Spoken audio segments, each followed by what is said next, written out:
Movie ఒక railway station నుండి start అవుతుంది. అక్కడ చంపా అనే ఒక లేడీ తన 5 నెలల చిన్న కూతురు చంపాని తీసుకొని రైల్వే స్టేషన్లో ఉన్న ఒక బెంచీ పైన నిద్రపోతూ ఉంటుంది. కాసేపటి తర్వాత ఆ నిశ్శబ్దపు చీకటి రాత్రిలో ఎవరో కిడ్నాపర్ లేడీ వచ్చి చంపా చేతిలో ఉన్న చిన్నపిల్లని తీసుకొని సైలెంట్గా బయటికి పారిపోతుంది. కాసేపటి తర్వాత చంపాకి మెలకు వచ్చి చూస్తుంది.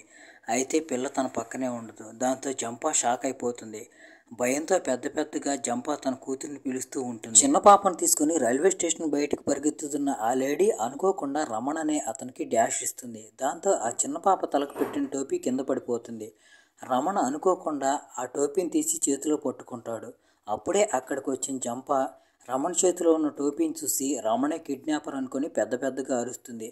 దాంతో మిగతా వాళ్ళంతా అక్కడ గుమికూడతారు. కట్ చేస్తే మనకు అప్పుడే స్టేషన్ బయట వెయిట్ చేస్తున్న గౌతమ్ని చూపిస్తారు. గౌతమ్ తన తమ్ముడు రమణ్ని పిక్ చేసుకోవడానికి అక్కడికి వచ్చాడు. అయితే స్టేషన్ లోపల గొడవ వినిపించడంతో గౌతమ్ పరిగెత్తుకుంటూ స్టేషన్లోకి వెళ్తాడు. గౌతమ్ అప్పుడే లోపలికి వెళ్ళి చూస్తే రమణ్ని చాలామంది చుట్టుముట్టి రమణే పిల్లల కిడ్నాపర్ అని చెప్పి రమణ్ని టార్చర్ చేస్తూ ఉంటారు. అయితే రమణ వాళ్ళకి నేను పిల్లల్ని కిడ్నాప్ చేయలేదని ఎంత చెప్పడానికి ట్రై చేస్తున్నా కానీ వాళ్ళు పట్టించుకోరు. అప్పుడే అక్కడికి ఒక పోలీసు వస్తాడు. దాంతో రమణ పోలీస్తో మాట్లాడుతూ ఇప్పుడే ట్రైన్ ఆగింది, నేను బిస్కెట్ ప్యాకెట్ తెచ్చుకుందామని అక్కడికి వెళ్ళాను, నేను పిల్లల కిడ్నాపర్ని కాదు, నా దగ్గర ఏ పిల్ల లేదని చెప్తాడు. దాంతో అక్కడున్న వాళ్ళంతా రమణ చెప్పింది నిజమేనని నమ్ముతారు. దాంతో గొడవ సద్దు మణుగుతుంది.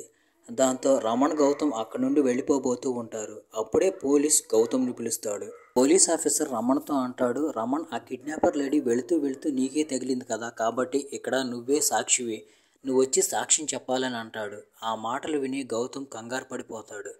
ఈరోజు అసలే మాది కాక్టైల్ పార్టీ ఉంది, ఇప్పటికే చాలా ఆలస్యమైంది, ఇక్కడే మేము ఉన్నామంటే ఇంకా లేట్ అయిపోతుందని బతిమలాడతాడు. ఇప్పుడు గౌతమ్ రమణ్ని తిడుతూ అరే చక్కగా నువ్వు ఫ్లైట్కి రావాల్సింది కదా, ఇప్పుడు చూడు దీనివల్ల ఇంకా లేట్ అవుతుంది అంటాడు. దీంతో స్టోరీ కొంచెం ముందుకు వెళ్తుంది. ఇప్పుడే రమణ పబ్లిక్ టాయిలెట్లో తన బిడ్డ కోసం గుండెలు పగిలేలా ఏడుస్తున్న జంపాను చూస్తాడు. జంపా అప్పుడే ఎవరో లేడీకి ఫోన్ చేసి మాట్లాడుతుంది. అయితే ఆ లేడీ ఏం చెప్తుందంటే నీ బిడ్డను సొంతంగా నువ్వే వెతుక్కోవాలి, పోలీసుల వల్ల కూడా ఏమీ కాదంటుంది. ఆ విషయం ఆమెకు కూడా తెలుసు. దాంతో జంపా అక్కడి నుండి పెద్దగా ఏడుస్తూ స్టేషన్లో తన బిడ్డ కోసం వెతుకుతూ ఉంటుంది. ఇంకోవైపు ఇక్కడ రమణ్ టీ తాగుతామని చెప్పి స్టాల్ దగ్గరికి వెళ్తాడు. అప్పుడే జంపా మళ్ళీ తిరిగి రమణ దగ్గరికి వచ్చి ఆ కిడ్నాపర్ లేడీని మీరు చూశారు కదా, ఆమె గురించి నాకు ఏదైనా కొన్ని గుర్తులు చెప్పమని అంటుంది. అయితే రమణ్ అప్పుడు నేను తొందరలో ఉన్నాను, ఆమెను నేను అంత గమనించి చూడలేదు, అయితే తనకి చాలా పెద్ద ముక్కు ఉందని చెప్తాడు. అలాగే తన దగ్గర ఒక గ్రే కలర్ షాల్ ఉందని చెప్తాడు. అయితే ఇలా చెప్తున్నప్పుడే రమణ్ చూపులు ఆ టీ షాప్ అతని పైన పడతాయి. అతను ఎవరికో మెసేజ్ చేస్తూ ఉంటాడు. దాంతో రమణ్కి అతని పైన అనుమానం వస్తుంది. అప్పుడే గౌతమ్ అక్కడికి వచ్చి జంపాకి పనికొస్తాయని చెప్పి కొన్ని డబ్బులు ఇస్తాడు. అయితే రమణ్ జంపాకి డబ్బులతో అవసరం లేదు, నువ్వు అనవసరంగా డబ్బులు ఎందుకు ఇచ్చావని అంటాడు. అప్పుడే పోలీసులు వచ్చి రమణ్ దగ్గర నుంచి సాక్ష్యం తీసుకుంటూ ఉంటారు. అయితే గౌతమ్ ఏమో అక్కడ నుండి తొందరగా వెళ్ళాలని హర్రీలో ఉంటాడు. అప్పుడే జంపా ఆ టీ అతన్ని లాక్కొచ్చి అరుస్తూ ఉంటుంది. పోలీసులు అలా వాడిని ఎందుకు కొడుతున్నావని జంపాని అడిగితే నాకు వీడి మీద అనుమానంగా ఉంది, వీడెవరికో ఫోన్ చేశాడని చెప్తుంది. అప్పుడు రమణ్ కూడా సార్ నాకు కూడా వీడి మీద అనుమానంగా ఉంది, ఒకసారి వీడి కాల్ హిస్టరీని చెక్ చేయమని అంటాడు. దాంతో పోలీసులు వాడిని అడుగుతారు. దాంతో ఆ టీ షాప్ వాడు పోలీసులకు నిజం చెప్తాడు. నేను నిజంగానే ఆ కిడ్నాపర్ లేడీ సురేలి కోసం పనిచేస్తున్నాను, దానికి బదులుగా ఆమె నాకు ఒక 5,000 రూపాయలు ఇస్తుంది. ఇప్పుడు ఆ కిడ్నాపర్ లేడీ ఆ చిన్నపిల్లని తీసుకుని సిటీ బయట ఉన్న ఆ పాడుపడిపోయిన ప్లేస్కి వెళుతుందని చెప్తాడు. అయితే పోలీసులు ఎవరైనా ఆ పాడుపడిపోయిన ప్లేస్లో ఎందుకుంటారని అంటాడు. అప్పుడు రమణ్ అలాగే జంపా అక్కడికి వెళ్ళి పోలీసుల్ని ఆ మహిళ గురించి వెతకమని చెప్తుంది. దాంతో పోలీసులు రమణ్ని భయపెడుతూ మా డ్యూటీ ఎలా చేయాలో మాకు తెలుసు, నీ చేత చెప్పించుకోవాల్సిన అవసరం లేదంటాడు. అప్పుడు గౌతమ్ కూడా రమణ్ని సముదాయిస్తూ ఉంటాడు. మళ్ళీ తర్వాత పోలీసులు మాట్లాడుతూ నీకంతగా ఆ పిల్ల గురించి వెతకాలంటే నువ్వు కూడా మాతో పాటు కలిసి అక్కడికి రమ్మంటారు. దానికి రమణ్ ఓకే అంటాడు. అయితే గౌతమ్ రమణ్ని తిడుతూ ఉంటాడు, ఇప్పటికే చాలా లేట్ అయింది, ఇంకా లేట్ అవుతుందని. అప్పుడు రమణ్ గౌతమ్తో మాట్లాడుతూ మనం ఎలాగైనా కానీ జంపాకి హెల్ప్ చేయాలి, ఎందుకంటే నాకు బాగా తెలుసు పోలీసులు జంపాకి హెల్ప్ చేయరని అంటాడు. దానికి గౌతమ్ వీటన్నిటికీ నువ్వు దూరంగా ఉండరా, ఇప్పటికే మనకి చాలా ఆలస్యమైందని అంటాడు.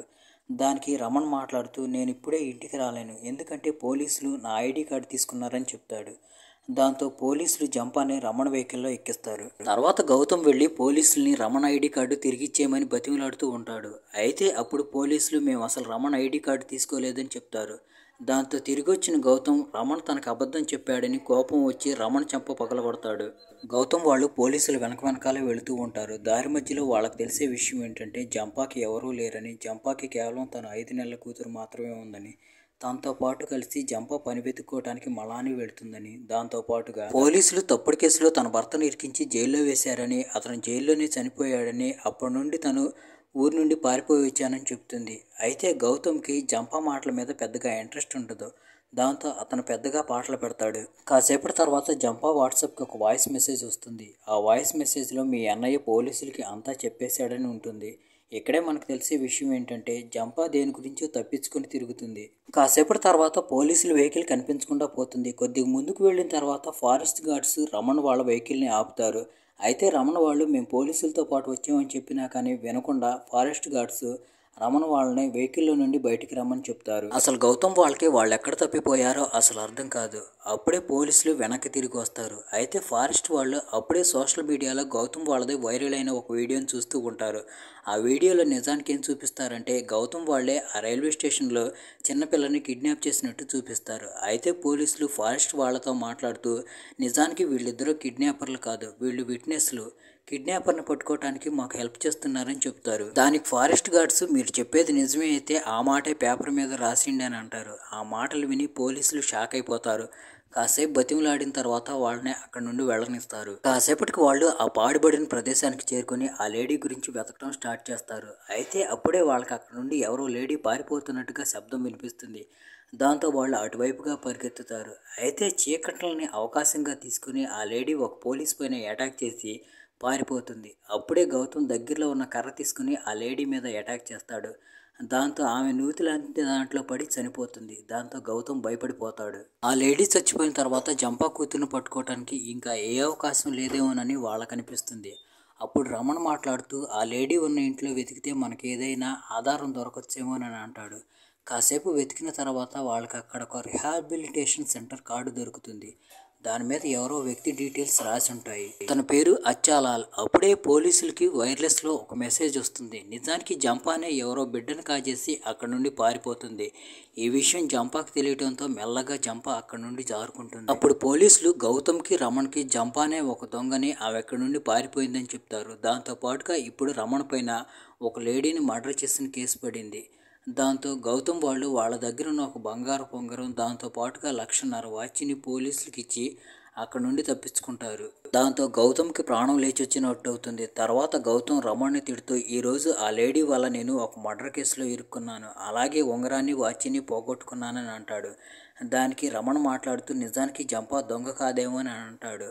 ఆ మాటలు విని గౌతమ్కి అనుమానం వచ్చి వెనకాల డిక్కీ లేపి చూస్తాడు. రమణ పోలీసుల నుంచి తప్పించి జంపాని వాళ్ళతో పాటు తీసుకొస్తున్నాడు. డిక్కీలో జంపాని చూసిన గౌతమ్కి విపరీతమైన కోపం వచ్చి రమణ తిడతాడు. అయితే రమణ గౌతమ్కి నచ్చ చెప్తూ నిజానికి జంపా దొంగ కాదు, జంపానే ఇరికిస్తున్నారు. అక్కడ మనకు ఒక కార్డు దొరికింది కదా, ఆ కార్డు దొరికిన వ్యక్తి దగ్గరికి వెళ్తే జంపా కొడుకు జంపాకు దొరుకుతాడని చెప్తాడు. అయితే గౌతమ్ అదేవిధి పట్టించుకోకుండా రమణ్ని తిడుతూ ఉంటాడు. అంతా వదిలేరా, మనం తొందరగా ఇంటికి వెళదామని గౌతమ్ రమణ్తో అంటాడు. ఇదంతా విని జంపా అక్కడి నుండి పారిపోతుంది. అయితే గౌతమ్ మాటలు వినకుండా రమణ్ కూడా జంపాకి హెల్ప్ చేద్దామని అక్కడి నుండి వెళ్తాడు. తర్వాత గౌతమ్ కూడా రమణ వెనకాలే వెళ్తాడు. ఇక్కడే వాళ్ళిద్దరు మాట్లాడుకుంటున్న మాటలను బట్టి మనకు తెలిసే విషయం ఏంటంటే రీసెంట్గా రమణ్ తన గర్ల్ ఫ్రెండ్ని కోల్పోయాడని, అనారోగ్యం వల్ల ఆమె చచ్చిపోయిందని. అయితే గౌతమ్ అదేది పట్టించుకోకుండా వదిలేసి జీవితంలో ముందుకు వెళ్ళమని చెప్తాడు. దాంతో రమణ్కి కోపం వచ్చి అక్కడి నుండి వెళ్ళిపోతాడు. దాంతో గౌతమ్కి ఏం చేయాలో అర్థం కాదు. కాసేపు ఆలోచించిన తర్వాత గౌతమ్ జంపా వాళ్ళకి హెల్ప్ చేయాలనుకుంటాడు. దాంతో తన వెహికల్ని తీసుకుని ముందు వెళ్తున్న రమణ్ని జంపాని వెహికల్లో ఎక్కించుకొని బిడ్డ కోసం వెతుకుతూ ఉంటాడు. చూస్తూ ఉండగానే అలా రాత్రి గడిచిపోతుంది. ఉదయం అవగానే వాళ్ళు ఒక గ్రామంలోకి వెళ్తారు. అయితే దిగి గ్రామస్తుల్ని దారి అడుగుతారు. గ్రామస్తులు గౌతమ్ వాళ్ళ కారుని అలాగే వీళ్ళని చూడగానే రాత్రి వాళ్ళు నెట్లో చూసిన వీడియో గుర్తొస్తుంది.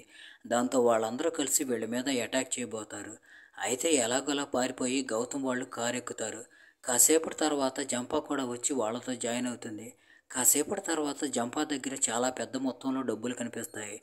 దాంతో రమణ్ జంపాని ఎన్ని డబ్బులు నీకు ఎక్కడి నుండి వచ్చాయని అడుగుతాడు. దానికి జంపా అవి నేను 1 సంవత్సరం పాటు కష్టపడి పనిచేసి సంపాదించిన డబ్బులని చెప్తుంది. దాని తర్వాత రమణ్కి జంపాది ఒక ఫోటో కనిపిస్తుంది. అది చూసి రమణ ఇంకా ఏదో అడగబోతుండగా కొంతమంది ఎవరో వెనక నుండి బైకుల మీద వచ్చి కర్రలతో వాళ్ళ కారు పైన దాడి చేస్తూ ఉంటారు. అలాగే కొండలపై నుండి రాళ్ళు వేస్తూ ఉంటారు. అప్పుడే జంపాకి ఎవరి దగ్గర నుండి ఫోన్ వస్తుంది. అయితే ఆ ఫోన్ని రమణ లిఫ్ట్ చేస్తాడు. అతను జంపాని అడుగుతూ అసలు నువ్వు ఆ బిడ్డని ఎందుకు దొంగతనం చేసావు అని అంటాడు. ఆ మాటలు విని గౌతమ్కి విపరీతమైన కోపం వస్తుంది. నేను ముందు నుంచి చెప్తూనే ఉన్నానా ఇదే దొంగ అని అరుస్తాడు. అప్పుడే రమణకు కూడా జంపా మీద అనుమానం వస్తుంది. అప్పుడే ఇంకోవైపు గుంపుగా వచ్చి జనం వాళ్ళ కారు మీద అటాక్ చేస్తూ ఉంటారు. సడన్గా ఒక గోలీ వచ్చి కారు అద్దానికి తగులుతుంది. అదే గోలీ రమణకి తగులుతుంది. దాంతో అతనికి విపరీతమైన బ్లీడింగ్ అవుతూ ఉంటుంది. అది చూసి గౌతమ్ షాక్ అయిపోతాడు. వాళ్ళ నుండి తప్పించుకొని ఏదో ఒక సేఫ్ ప్లేస్కి తీసుకెళ్లి కారును ఆపుతాడు. గౌతమ్ జంపాని తిడుతూ తన తమ్ముడికి దూరంగా ఉండమంటాడు. దాంతో బాధపడిపోయిన జంపా తన పొట్ట మీద ఉన్న డెలివరీ మార్క్స్ని చూపిస్తుంది. అది చూసి వాళ్ళిద్దరూ జంపాని నమ్ముతారు. గౌతమ్ హెల్ప్ కోసం ఎవరికో ఫోన్ చేయబోతూ ఉంటాడు. అప్పుడే కొంతమంది వచ్చి వాళ్ళని కారులో నుండి బలవంతంగా దింపుతారు. అయితే జంపా గౌతమ్ వాళ్ళపైన అటాక్ చేసి మళ్ళీ కారులో ఎక్కి అక్కడ నుండి పారిపోతూ ఉంటారు. అయితే ఈ మధ్యలో రమణకి విపరీతమైన బ్లీడింగ్ జరుగుతూ ఉంటుంది. ఇంకోవైపు రమణ్ని చూస్తే ఎప్పుడు స్పృహ తప్పిపోతాడేమో అనిపిస్తూ ఉంటుంది. గౌతమ్ హెల్ప్ కోసం ఎవరికైనా ఫోన్ చేద్దామంటే వాళ్ళు చాలా దూరంలో ఉండటం వల్ల ఫోన్కి సిగ్నల్ కూడా ఉండదు. ఎలాగోలా చేసి గౌతమ్ ఒక ఊర్లోకి పోనిస్తాడు. అయితే అక్కడ నుండి ముందుకు వెళితే వాళ్ళ మీద అటాక్ చేస్తారని వాళ్ళు కారులో నుండి దిగి ఒక పాడుపడిపోయిన ప్లేస్లోకి పారిపోతారు. చూసిన వాళ్ళెవరూ వాళ్ళని గుర్తుపట్టకుండా ఉండటానికి వాళ్ళు అక్కడ బయట దండాల మీద ఆరేసిన బట్టలు వేసుకుంటారు. తర్వాత వాళ్ళు అక్కడ పాడుపడిపోయిన ఒక ఇంట్లోకి వెళ్తారు. అక్కడికి వెళ్ళిన తర్వాత వాళ్ళకి హడావుడిలో వాళ్ళు ఫోన్ని కారులోనే మర్చిపోయారనే విషయం గుర్తొస్తుంది. జంపా అక్కడ ఏదైనా హెల్ప్ దొరుకుతుందేమోనని అక్కడే అటు ఇటు తిరుగుతూ ఉంటుంది. అప్పుడే జంపాకి ఒక గోడ పైన ఆ రిహాబిలిటేషన్ సెంటర్ లోగో కనిపిస్తుంది. వాళ్ళు వెతుకుతున్న వ్యక్తి ఈ ఊర్లోనే ఉన్నాడని జంపాకు తెలుస్తుంది. మళ్ళీ జంపా వాళ్ళ దగ్గరికి తిరిగి వచ్చి నేను ఏదైనా హెల్ప్ తీసుకురావడానికి ఆ రిహాబిలిటేషన్ సెంటర్కి వెళ్తున్నానని చెప్పి వెళ్ళబోయే ముందు జంపా వాళ్ళకి ఒక ఫోన్ నెంబర్ని ఇస్తుంది. ఇది దయా మేడం ఫోన్ నెంబరు. ఆమెకే నేను బిడ్డ నమ్మానని చెప్తుంది. అక్కడ నుండి హెల్ప్ తీసుకురావడానికి జంపా రిహాబిలిటేషన్ సెంటర్ వైపు వెళ్తుంది. ఇంకోవైపు ట్రీట్మెంట్ లభించకపోవడంతో రమణ పరిస్థితి విషమంగా మారుతుంది. దాంతో గౌతమ్ కూడా ఏదైనా హెల్ప్ తీసుకొద్దామని చెప్పి అక్కడ నుండి బయటికి వెళ్తాడు. గౌతమ్ బయటికి వచ్చి ఏదైనా లోకల్ హాస్పిటల్ దొరుకుతుందేమో అని వెతుకుతూ ఉంటాడు. అయితే అంతలో గ్రామస్తులు అతన్ని గుర్తుపట్టి అతని మీద అటాక్ చేస్తూ ఉంటారు. గౌతమ్ చెప్పే మాట ఒక్కళ్ళు కూడా వినిపించుకునే ప్రయత్నం చేయరు. ఊరిలో ఉన్న ఆడవాళ్ళు కూడా గౌతమ్ని కొడుతూ ఉంటారు. వాళ్ళ కోపం విపరీతంగా పెరిగిపోతుంది. వాళ్ళు గౌతమ్ని కట్టేసి కొడతారు. గౌతమ్ పరిస్థితి ఎలాగుందంటే కనీసం అతను నోరు తెరిచి ఒక్క మాట కూడా మాట్లాడలేని పొజిషన్లో ఉంటాడు. చూస్తుంటే గౌతమ్ కూడా చచ్చిపోతాడేమో అని అనిపిస్తుంది. అప్పుడే ఆశాకిరణం ఒకటి వెలిసినట్టు పోలీసులు అక్కడికి వస్తారు.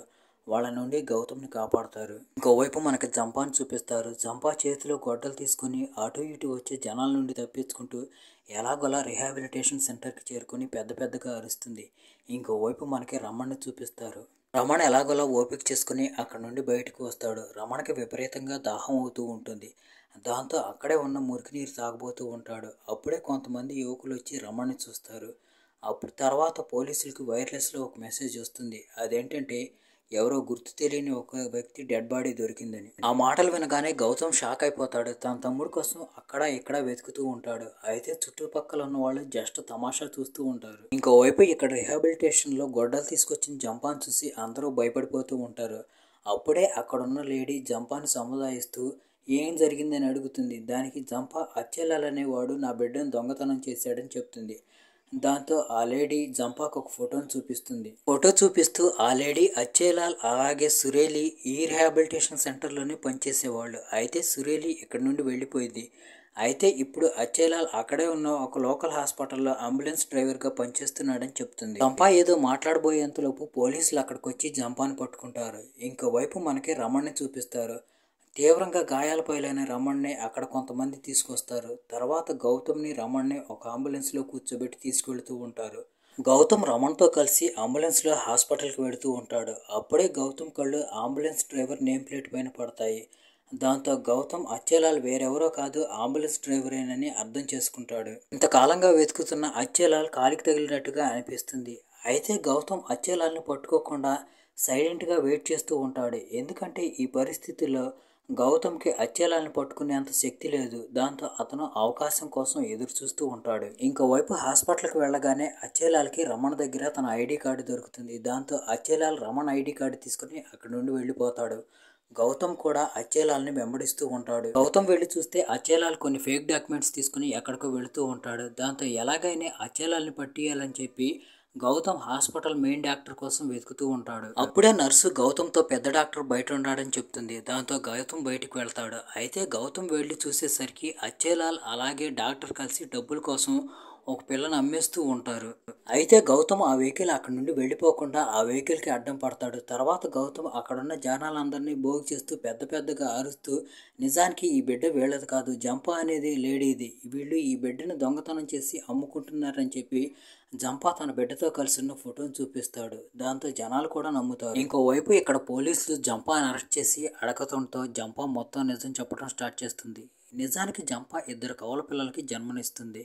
జంపా తన పేదరికం వల్ల మొదటి బిడ్డను అమ్ముకుంటుంది. అయితే దయా మేడం రెండో బిడ్డ కూడా కావాలని జంపా మీద ఒత్తిడి చేస్తుంది.